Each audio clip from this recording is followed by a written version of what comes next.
At Lunaris Academy, everyone knew the rule. When the final bell rang at the end of the school year, memories disappeared. Not all memories, only the ones that mattered most. Friendships softened into familiarity. Confessions dissolved into nothing. Love vanished completely. No one knew why the school was built this way. The teachers never explained. The students learned early not to ask. You loved, you laughed, you lived, and then you forgot. That was how it had always been until Nara met Eli. They sat 2 seats apart in literature class.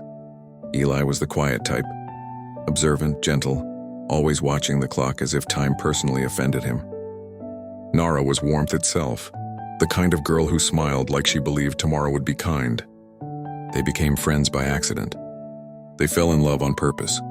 They shared notes, secrets, and stolen moments by the school gate after lessons.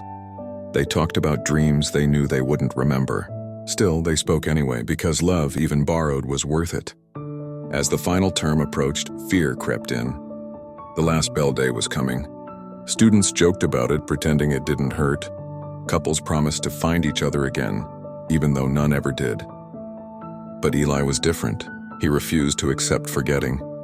Hidden behind the old science block, Eli worked on something no one else dared: writing. Journals, letters, names carved into wood. He believed memory could survive if it was anchored. Nara begged him to stop. "The school always takes its price," she whispered. Eli only smiled. "Then I'll pay it."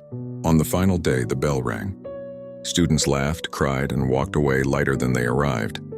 Nara woke the next morning free of heartbreak, free of love. She passed Eli in the hallway and felt nothing.